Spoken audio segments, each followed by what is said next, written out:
bem-vindos a mais uma história do nosso extraordinário, magnífico, inigualável podcast Crime. Aqui quem vos fala é Edith Lei. Sou uma curiosa que toda sexta-feira às 20 horas conta um crime baseado num fato real. E isso depois de muita pesquisa. Antes de mais nada, queria agradecer aos comentários inscritos os novos inscritos do último podcast. Inscreva-se, dê like, compartilhe, que isso ajuda muito ao canal continuar crescendo. No último podcast, falamos da dioxina, o veneno em toda parte. Sejam plásticos, conservantes, refrigerantes, muitos dos nossos bens de luxo foram comprados a um preço bem alto. O produto residual da dioxina. O veneno foi planejado para ser utilizado como arma química durante a Segunda Guerra Mundial. Mas foi somente na década de 70 que ele se tornou tristemente conhecido. Uma crônica do escândalo. Esse foi nosso último podcast. O podcast de hoje tem o título de Vou me afogar aqui na cauda! Pouso de emergência no Rio Hudson. Mais uma história hard que eu pesquisei. Os motores falharam. Havia cheiro de parafina. Depois houve um silêncio. Janeiro de 2009, um gigantesco desastre aéreo pairou sobre o rio Hudson, Nova York. Mas, em vez de muitas mortes, houve um milagre. Porque o capitão aterrissou o Airbus na água. Um livro agora descreve em detalhes os dramas que se desenrolaram a bordo da aeronave. A imagem de passageiros amontoados nas asas de um Airbus flutuando na água gelada deu a volta ao mundo.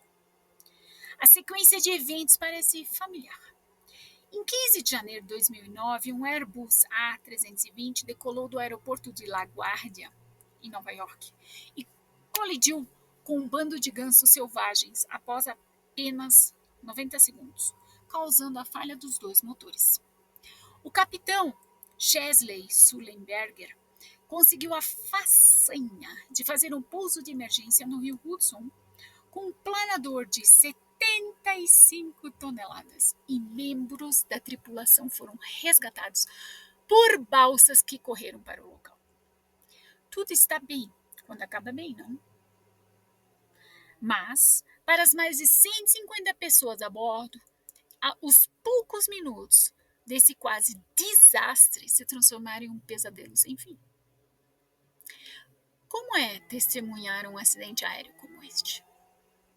Foi aí a grande pesquisa. Veja, Bill Zuchowski, por exemplo, que trabalhava em uma empresa de piscinas em Long Island, ele não viajava com frequência de avião. Mas nesse dia em particular, estava pegando o voo às 11h30 da manhã na invernal Nova York, para a ensolarada Myrtle Beach, para comemorar o aniversário de um amigo. Ele saiu de Matitut, em Long Island, pouco antes das 7 da manhã. A neve havia transformado as estradas em uma avalanche de tráfego. Quando Zuchowski finalmente chegou no aeroporto, ele não havia perdido o voo. Ele havia sido cancelado. Mas a neve havia diminuído e suas esperanças de um fim de semana quente em Myrtle Beach foram renovadas. Zuchowski reservou um dos assentos traseiros do voo 1549 da West Airways, cujo horário de partida ainda estava listado nos painéis como 14 horas e 45 minutos. Às 15 horas e 25, a aeronave finalmente conseguiu decolar. Mas 89 segundos após a decolagem, o pesado avião foi subitamente sacudido. Os dois motores falharam. Alguns dos passageiros notaram um silêncio anormal, devido à falta de ruído da turbina. E alguns até viram chamas saindo dos motores. Em seguida, a cabine se encheu de uma leve névoa de fumaça e de um odor que fez todos os ocupantes tremerem. Cheiro de parafina, cabelo e carne queimados.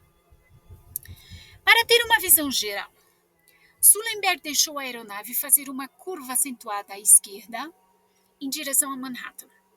Isso fez com que ele perdesse quase metade da altitude, mas conseguiu recuperar a velocidade e o controle do Airbus.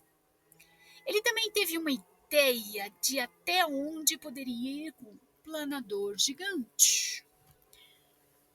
A curva também mudou a visão de todos os ocupantes. Os que estavam à direita viram Nova Jersey e o rio, enquanto os que estavam à esquerda viram LaGuardia e Manhattan. Alguns podiam até ver os carros individuais e o rio muito próximo. Pilsudski foi pego de surpresa pelos acontecimentos e ainda não tinha uma ideia real da situação. Ele ainda acreditava que o piloto seria capaz de interceptar a aeronave e continuar o voo até Charlotte. A ideia de um acidente ainda não havia passado seriamente por sua cabeça. Mas então ele foi abruptamente trazido de volta ao presente pela pessoa sentada do seu lado. Um completo estranho, um personal trainer de Bronx. De repente, o abraçou e começou a falar confusamente sobre a morte. O estranho incidente abalou Surovsky, mas também o forçou a encarar a realidade. É claro que fiquei assustado, relata Surovsky. Mas por mais que você esteja cheio de medo e pânico, não há o que fazer. Você está preso no seu assento e é isso. De repente alguém gritou.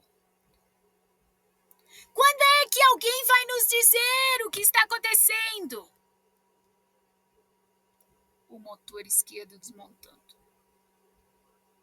Naquele momento, a voz de Chesley Sullenberg penetrou a cabine pela primeira vez desde a decolagem, há quase 4 minutos. Aqui é o capitão. Assumam suas posições de segurança. Pilsudski se preparou, mas ao fazer isso ele se perguntou: como você se prepara para a morte? Que diferença faz se a minha cabeça está para cima ou para baixo? Está tudo acabado. Então, no meio do avião, outra voz soou com um anúncio de alto-falante. Um passageiro, em um assento na janela, começou a contar em voz alta a distância até a água. 15 metros, 14 metros, 13 metros, 12 metros. O último número que os passageiros ouviram foi 4 metros. Em seguida, a cauda do voo 1549 atingiu a água com força. A fuselagem e o nariz baixaram rapidamente e o avião deslizou 5 a 6 quarteirões rio abaixo. Quando o motor esquerdo foi arrancado pela pressão da água, o avião virou drasticamente para a esquerda, apontando o nariz para o terminal de balsas e para o edifício do New York Times. O impacto ocorreu às 15 horas e 30 minutos e 42 segundos. 5 minutos e 9 segundos após a decolagem do LaGuardia. Durante os primeiros 5 ou 6 segundos, os passageiros ficaram paralisados, impressionados com a confusão de sons e sensações. Durante esse breve período, muitos ainda temiam que a aeronave capotasse, e quando ela fez a imprevista curva para a esquerda, eles se prepararam para a aparentemente inevitável separação.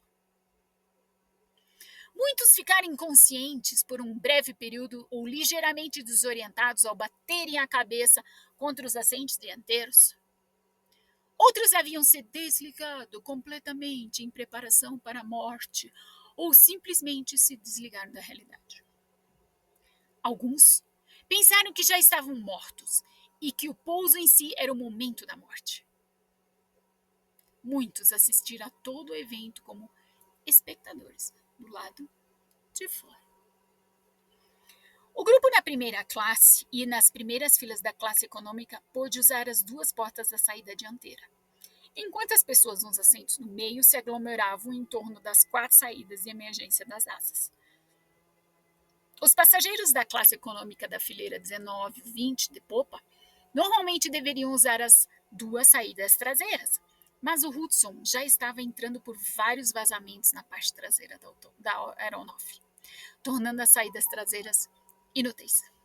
E era exatamente ali que Bill Surovsky estava sentado. Ele observou, enquanto todos os outros passavam por seu assento 23E para a parte traseira. Surovsky finalmente se sentiu empurrado para a cozinha. A água já estava na altura do seu peito. A água ainda estava subindo. Eu me virei, mas não havia saída. E eu ainda estava pensando, vou me afogar aqui na parte de trás desse avião. Surovsky gritou a plenos pulmões para que as pessoas se acalmassem e se arrastou de volta para a fileira 26. Eu queria subir até a última fileira de assentos, quando eu senti como isso era difícil com meu jeans e sapatos encharcados até a pele. Disse a mim mesmo, que teria que nadar em algum momento e que não queria ser puxado para baixo pelo peso das minhas roupas. A sensação era tão avassaladora que nem pensei no frio que estava fazendo. Tirei a calça, a camisa, os sapatos, no que pareciam, acho que em 2 segundos, como um super-homem em uma cabine telefônica. Em seguida, subi nas cadeiras, da última fileira para a primeira. Passei pelas saídas de emergência acima das asas, não sei porquê, talvez eu não pudesse vê-las sem meus óculos. E saí pela primeira classe do lado esquerdo. Lá, ele viu em um bote salva-vidas e percebeu. Essas pessoas estão todas secas. Os outros ocupantes do bote olharam para o jovem de cueca boxer vermelha com espanto. Ele estava congelando miseravelmente. Os passageiros observavam ansiosamente enquanto o nível da água da lateral da fuselagem subia. As janelas das últimas fileiras dos assentos não estavam mais visíveis. Quanto mais a aeronave se enchia, mais rapidamente afundava.